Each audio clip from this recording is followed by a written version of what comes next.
अब तुम सब मारे जाओगे, नाश होगा सबका नाश, और मैं अमर रहूंगी। एक रामगढ़ नाम का गांव बहुत सुंदर था। वो एक बहुत ही शांत और सुखी गांव था। वहाँ सब अपने अपने काम में मस्त रहते थे। सब कुछ ठीक ठाक चल रहा था। एक दिन की बात है, शाम का समय था और मोहन नाम का एक किसान अपने खेत में काम कर रहा था। और तभी बहुत तेज हवाएं चलने लगती हैं और अचानक से उसके सामने एक बहुत ही डरावनी चुड़ैल प्रकट हो गई। जैसे ही मोहन ने उसको देखा, वो उसी वक्त बेहोश हो गया और अगले ही दिन उसने चुड़ैल के बारे में पूरे गांव में बात फैला दी। और उसके अगले ही दिन से उसी गांव का एक लड़का गांव में सबसे पुराने पीपल के पेड़ के नीचे मरा हुआ पाया गया। और अगले दिन वहाँ शीतल नाम की एक औरत भी मरी पड़ी थी। धीरे धीरे ये सिलसिला बढ़ने लगा। सारे गांव में बात फैल गई। गांव में एक भयानक चुड़ैल आ गई है जो एक एक करके सबको मार रही है। बहन, मैं तो सो भी नहीं पाती, ना कुएं पे पानी भरने जा पाती। न जाने कब चुड़ैल सामने आ जाए और मेरा काम तमाम कर दे। उस चुड़ैल ने गांव में जीना मानो खत्म ही कर दिया है बिल्कुल। मैं तो अपने पति के साथ ये गांव ही छोड़ दूंगी कुछ दिन में। जिंदा रहना है तो यहाँ से जाना ही पड़ेगा अब। धीरे धीरे गांव में अजीब अजीब घटनाएं भी होने लगी। कभी किसी की फसल में आग लग जाती तो कभी किसी का घर जल जाता। और ऐसी ही घटनाएं कम होने की जगह और बढ़ती ही जा रही थीं। चुड़ैल के डर से लोगों ने घर से अकेले निकलना भी बंद कर दिया था। शाम होते ही लोग चुड़ैल के डर से अपने घरों में घुस जाते थे। और इन्हीं घटनाओं के चलते गांव के काम धंधे सब चौपट हो गए थे। देख रही हो बहन, अब हमें जल्दी ही कुछ करना होगा, नहीं तो गांव को खाली होने में देर नहीं लगेगी। हाँ, इस चुड़ैल की वजह से तो सारे काम ही बंद हो गए हैं गांव में। अगर ऐसे ही चलता रहा तो एक दिन भीख मांगने की नौबत आ जाएगी। कोई न कोई उपाय तो अब निकालना ही पड़ेगा। तभी सारे गांव वाले मिलकर एक सिद्धि वाले बाबा के पास जाते हैं। बाबा ने उनकी सारी समस्याएं सुनी और उनकी मदद करने का निश्चय किया। गांव वालों, मैं तुम्हारी मदद जरूर करूंगा। मैं तुम्हें उस चुड़ैल के चंगुल से मुक्त करा दूंगा, लेकिन तुमको अमावस की रात तक का इंतजार करना होगा। और आ गई अमावस की रात। उस रात बाबा पीपल के पेड़ के नीचे ही पहुंच गए। ये वही पीपल का पेड़ था जिसके पास ज्यादातर लोग बेहोश और मरे हुए पाए गए थे। इसीलिए बाबा भी उसी जगह पर उस पेड़ के नीचे बैठ गया और साथ में कुछ गांव वाले भी आ गए वहां पर। और उसके बाद उस बाबा ने शुरू करा मंत्र पढ़ना। मंत्र पढ़ने के बाद अचानक से मौसम बिगड़ने लगा। आसमान में तेज हवाएं चलने लगी और तभी आसमान में प्रकट हुई वही डरावनी चुड़ैल। अब जाओ यहाँ से, वरना मैं सभी को मार डालूंगी। मुझे अपना बदला पूरा करना है। और ये देखकर गांव वाले डर के मारे कांपने लगे। लेकिन बाबा ने मंत्र पढ़ना जारी रखा और अब मंत्रों का असर होने लगा। धीरे धीरे चुड़ैल शांत होने लगी। छोड़ दो मुझे, जाने दो मुझे, अपना बदला पूरा करना है। जब तक मेरा बदला पूरा नहीं हो जाता, मैं पूरे गांव को शमशान बना दूंगी। नहीं, अब तुम कुछ नहीं करोगी। तुम्हें मेरा कहा मानना होगा, नहीं तो मैं तुम्हें जलाकर भस्म कर दूंगा। नहीं नहीं महाराज, आप ऐसा ना करें, वरना मुझे कभी भी मुक्ति नहीं मिलेगी और मेरी आत्मा ऐसे ही भटकती रहेगी। मैं आपको बताती हूँ क्या हुआ था। आज से 5 साल पहले इस गांव में एक खुशहाल परिवार रहता था, भूरा किसान का। और एक दुर्घटना में भूरा की मृत्यु हो गई, जिसके बाद एक दुष्ट तांत्रिक ने किसान के बेटे और उसकी पत्नी की हत्या कर दी और उनकी सारी संपत्ति कब्जा ली और उसने उनके मरे हुए शरीर को गांव के बाहर जंगल में दफना दिया था। उनको अंतिम संस्कार भी नसीब नहीं हुआ। तांत्रिक के डर से किसी ने भी उस दुखियारी औरत की मदद नहीं करी, इसलिए मैं गांव वालों से अपना बदला ले रही हूँ। तुम चाहती तो तांत्रिक को मारकर भी तो अपना बदला पूरा कर सकती थी। बाबा, मैं ही हूँ वो अभागन औरत। उस तांत्रिक की शक्तियों के आगे मैं बहुत कमजोर हूँ, इसलिए वो अब तक जीवित है। अगर आप मेरा और मेरे बेटे का अंतिम संस्कार कर दें और तांत्रिक को सजा दिलवा दें तो हमें मुक्ति मिल जाएगी। और उसके बाद चुड़ैल ने बाबा को स्थान के बारे में भी बताया जहाँ उसे और उसके बेटे को दफना दिया गया था। बाबा ने उन दोनों का अंतिम संस्कार कर दिया और तांत्रिक को पकड़कर जेल में डलवा दिया। तांत्रिक गांव के बाहर ही जंगल में रहता था। उसने बचने की बहुत कोशिश की, लेकिन बाबा की शक्तियों के आगे उसकी एक न चली और उसको अंत में अपने किए की सजा मिल गई। और ये सब होने के बाद उस गांव में चुड़ैल कभी भी नहीं दिखी और फिर से सब खुशी खुशी जीवन जीने लगे।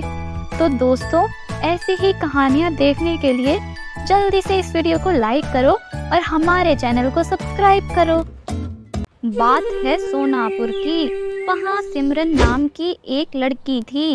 उसके बाल बहुत ज्यादा सुंदर और घने थे, लेकिन जैसे जैसे वो बड़ी हुई उसके बाल झड़ गए और जवान होते होते वो कंजी हो गई पूरी तरह। तो जब वो छोटी थी तो उसकी क्लास में एक लड़का था राज। सिमरन उसे बहुत पसंद करती थी और उसको लगता था कि राज भी उसको प्यार करता है। पर जब राज ने देखा कि इसके बाल तो झड़ गए हैं तो राज के स्वभाव में बदलाव आ गया। सुनो सिमरन, तुम मुझे अब रोज रोज कॉल करके परेशान मत किया करो। मैं आजकल ज़्यादा बिजी हूँ, नई नई नौकरी लगी है मेरी। तुम तो मुझे बिल्कुल दुखी ही कर देती हो। अरे ये तुम क्या कह रहे हो? आज से पहले तो तुम खुद मुझे फ़ोन किया करते थे और अब मेरा फ़ोन करना भी तुमको बुरा लग रहा है। अरे ओ, ज़रा अपनी शक्ल को तो देख। तेरे सिर पर एक भी बाल नहीं है। तेरे साथ खड़े होने में और कहीं जाने में मुझे बहुत शर्म आएगी। ऐसा कहकर राज वहाँ से चला जाता है और राज की ऐसी बातें सुनकर सिमरन को बहुत दुख पहुँचता है। वो रोते रोते मरने के लिए पहाड़ियों की तरफ निकल पड़ी और पहुँच गई ऊंची पहाड़ी पर। अब अचानक से वो सोचती है, अरे ये मैं क्या कर रही हूँ? ये तो गलत है, मुझे ऐसा नहीं करना चाहिए। अगर वो मुझे पसंद नहीं करता तो कोई बात नहीं। और इतना कहकर वो पहाड़ी से नीचे की ओर उतरने लगी और वहीं रास्ते में उसको एक चुड़ैल मिली। सुन लड़की, मुझे तेरी मदद चाहिए, प्लीज़ मेरी मदद कर दे। अरे पर आप तो चुड़ैल हो, मैं कैसे कर सकती हूँ आपकी मदद? आपके पास तो सारी शक्तियाँ हैं और मेरे पास तो कुछ भी नहीं है। मैं कैसे ही कर सकती हूँ आपकी मदद? ऐसे कैसे तू नहीं कर सकती मेरी मदद? क्या बात है, मुझे बता। मेरे इस गंजे होने की वजह से मुझे कोई पसंद नहीं करता, ना कोई मेरा दोस्त है। वैसे आपने ऐसा क्या किया है जो आपको मेरी मदद चाहिए? मुझसे एक पाप हो गया है हमारी दुनिया में, इसलिए सारी चुड़ैल मुझे ढूंढकर मारना चाहती हैं। मुझे कुछ दिन अपना रूप बदल कर किसी के घर रहना होगा। एक काम कर, मैं एक मुर्गी बन जाती हूँ और तुम उसे अपने घर ले जाना और मैं तुम्हारी ये समस्या भी दूर कर सकती हूँ। तुम्हारे सिर पर फिर से बाल आ सकते हैं। अच्छा जी, वो कैसे? तो सुन, जब मैं मुर्गी बनकर पॉटी करूँगी तो तुम उस पॉटी को अपने सिर पर लगाना रोज है। मतलब तुम्हारी पॉटी से मेरा गंजापन दूर होगा, हो जाएगा। ये कोई साधारण पॉटी नहीं है, ये है जादुई पॉटी।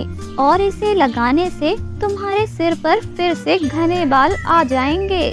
और इतना कहते ही चुड़ैल एक मुर्गी में बदल जाती है और सिमरन उस मुर्गी को अपने घर ले जाती है और रोज अपने सिर पर उस मुर्गी की जादुई पॉटी लगाने लगती है। और धीरे धीरे कुछ दिन में उसके सिर पर बहुत सुंदर और घने बाल आ जाते हैं और उसको रोहन नाम के एक लड़के से प्यार हो जाता है। और जब ये सब राज को पता चला तो उसने सिमरन को देखा और वो देखता ही रह गया, क्योंकि सिमरन अब पहले से भी ज्यादा सुंदर दिखने लगी थी। वो उसके पास जाता है और बोलता, सिमरन तुम तो बहुत सुंदर लग रही हो, तुम मेरी दोस्त बन जाओ ना। नहीं, मुझे ऐसे इंसान से दोस्ती नहीं करनी जिसे मेरी नहीं मेरी सूरत पसंद हो। कल को अगर मेरे बाल फिर से झड़ गए तो तुम तो फिर से मुझसे दोस्ती खत्म कर लोगे। अब नहीं रह सकते तुम मेरे साथ। चलो रोहन, यहाँ से कहीं और चलते हैं। और उसकी ऐसी बात सुनकर राज बहुत चल जाता है। कुछ तो राज है जो ये इतनी सुंदर हो गई है, पता करना पड़ेगा आखिर माजरा क्या है। एक दिन राज उसके घर की खिड़की पर पहुंच जाता है और उसको दिखती है वो जादुई मुर्गी। वो चुपचाप उस मुर्गी को लेकर वहां से निकल लेता है और उस मुर्गी को लेकर नदी किनारे पहुंच जाता है और उसको नदी में डुबा देता है और वापस अपने घर लौट आता है। पर उसको क्या पता था ये कोई मामूली मुर्गी नहीं है, ये तो चुड़ैल है। वो उसके घर पहुंच जाती है और उसको चोंच मारती है। हे भगवान, ये कहाँ से आ गई यहाँ? मैं तो इसको नदी में फेंक आया था। और तभी वो मुर्गी एक बहुत ही सुंदर लड़की के रूप में आ जाती है। अरे तुम कौन हो? यहाँ कैसे आई इस समय?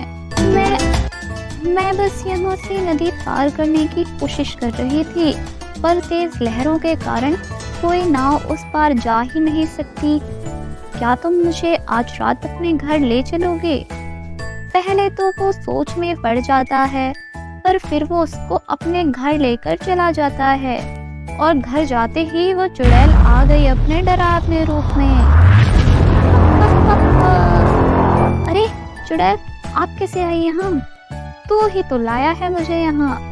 तू तो मुझे मारना चाहता था ना, तो मुझे नदी में फेंक आया था। अरे मुझे माफ कर दो, मुझे नहीं पता था वो आप हो। अगर पता होता तो मैं ऐसा कभी नहीं करता। क्या बोला तू? माफ कर दूं तुझे? वो क्या होता है? सजा तो तुझे जरूर मिलेगी।